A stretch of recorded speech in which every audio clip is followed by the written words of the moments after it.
tilapia ang isa sa pinakamabentang isda sa palengke.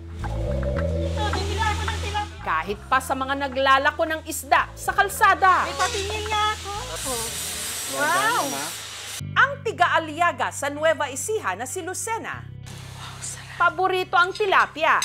Kaya raw niyang simutin ito mula ulo hanggang buntot.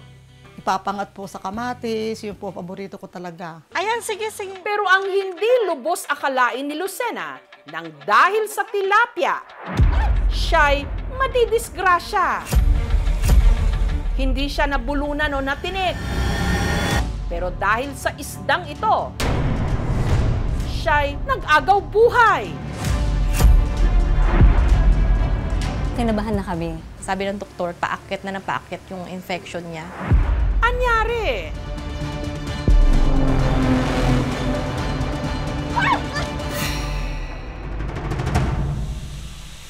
Ay, soke! Umaga nitong May 2, may naglalako raw ng tilapia kina Lucena. Namimili po ako ng tilapia. Hawak-hawak ko na po yung tilapia nung magwala sa kamay ko. Nalaglag po sa may binti ko.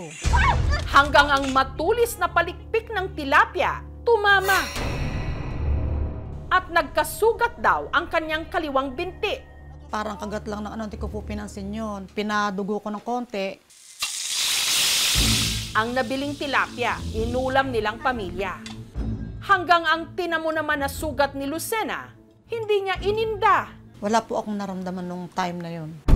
Pero kinabukasan, ang natusukan ng palikpik ng isda, nagsimula ng kumirot. Masakit-sakit na po yung paa ko. Akala ko nung una, simpleng sakit lang na hindi gano'ng kagrabe.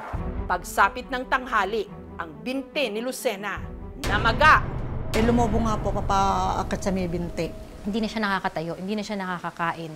Kaya para maagapan ang impeksyon, agad na siyang isinugod sa ospital.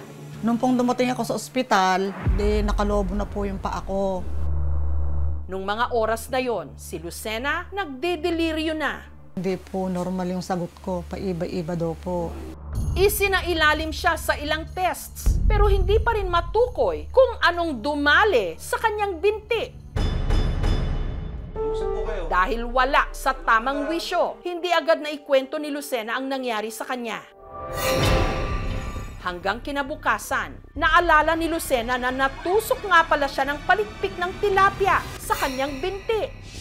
Sa puntong yon, napagtanto ng mga doktor na ang nangyari kay Lucena dulot ng malubhang impeksyon mula sa pagkakatusok sa kanya ng palikpik ng tilapia. Ang tawag dito, Vibrio vulnificus infection, dulot ng Vibrio vulnificus, isang uri ng bakterya na nakukuha sa tubig alat o hindi kaya sa hilaw o hindi maayos na nalutong pagkaing dagat. Pero hindi naman lahat ng klaseng isda ay infected, kumbaga. So nagkataon lang siguro na yung pinanggalingan ng source ng isdang tilapia ay galing sa isang lugar kung saan hindi masyadong malinis, polluted, mataas ang fecal content ng tubig, kaya medyo nag-proliferate, medyo mataas ang bacterial load ng source niya. Sa kaso ni Lucena, posibleng nakuha raw niya ito nung nasugatan siya ng palikpik ng tilapia. Nagulat kami kasi kinakain namin yun eh. So bakit may ganung ano pala na hindi kami aware?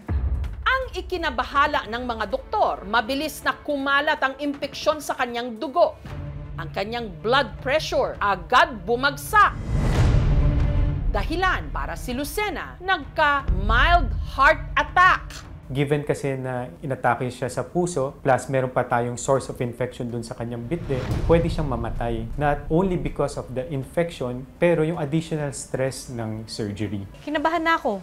Hindi pa kami ready kasi kumamatay nga lang ni Father last year. Tapos ito na naman, parang 2 years ago, ganito rin yung problema namin na si Kuya nga, na-aksidente. Pinagde-decide din kami na kailangan putulin, ganyan. Kasi nga yung infection niya umaakit na rin. Sabi ko, bakit yearly meron kaming ganito?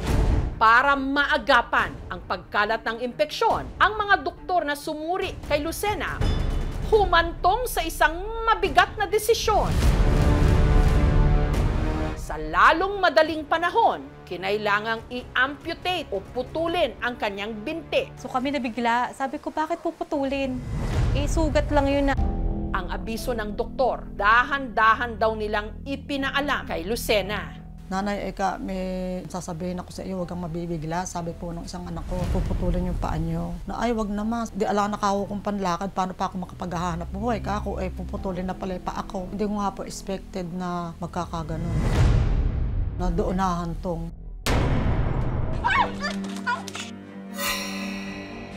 Ano kaya ang magiging desisyon ni Lucena? Ayaw niya ayaw niya magpaputol kasi tilapia lang eka yan Natusok lang eka ako ng tilapia, bakit eka kailangan putulin? Yun yung sinasabi niya lagi. Kailangan mag-decide kasi po yun talaga ang makakapagsalba ng buhay niya. Pumayag na po sa desisyon nila at ng desisyon ng mga anak ko.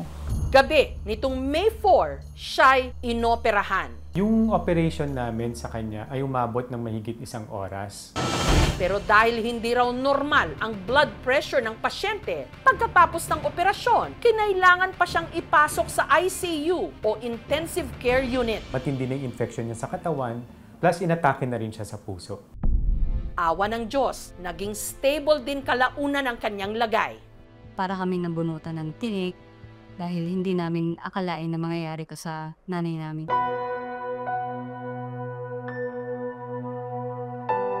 Hindi ko po expected na sa tilapia po ay mawawala yung paa ko. Labis po akong nalungkot, naiyak, dahil wala na po akong paa. Pwedeng ilakad-lakad.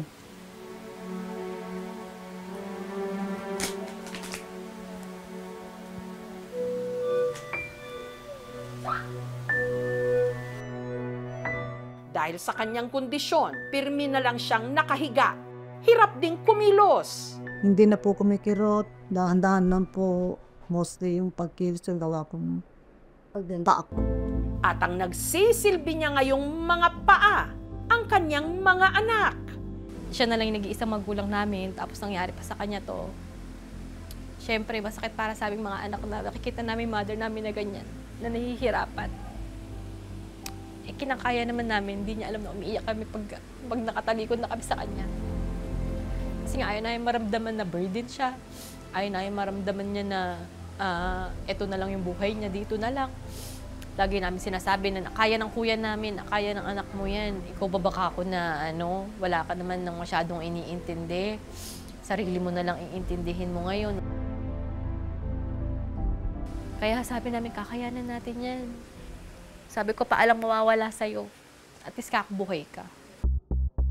Dahil sa kanyang sinapit, isinumpa ni Lucena na hindi na siya kakain ng tilapia kailanman. Hindi ba, bagulam na lang ako ng kahit wala na lang muna, kahit asin o huwag na lang muna po tilapia. Medyo meron pa po akong phobia sa nangyari po sa akin. Hindi naman po kailangan matakot sa tilapia. Kailangan lang po natin tamang pagluto ng tilapia. Avoid as much as possible na kumain ng sariwa, undercooked na isda. Definitely, tilapia is not a dangerous food fish. Walang dapat ikabahala ang publiko. Yan lang, pag-iingat pa rin ang dapat gawin. Kapag natusok, hindi po natin ina-advise na paduguin, na humiwa, kasi baka mamaya lalo ka naman mag-infect. Or baka naman yun yung maging cause of infection mo. Makakatulong din yung tamang paghuhugas dun sa area. Mahalaga rin po kapag kunwari may insidenteng natusok kayo, magkonsulta ka agad sa doktor para maiwasan na lumala pa yung sitwasyon. Doble ingat na lang po siguro sa mga matitinik ng kanilang mga hasang. Porket nahuli na ang mga isda, huwag magpakakampante. Baka akala natin, wala na silang kalaban-laban. Yun pala, katulad ng nangyari kay Lucena, pwede pa silang makapanakip.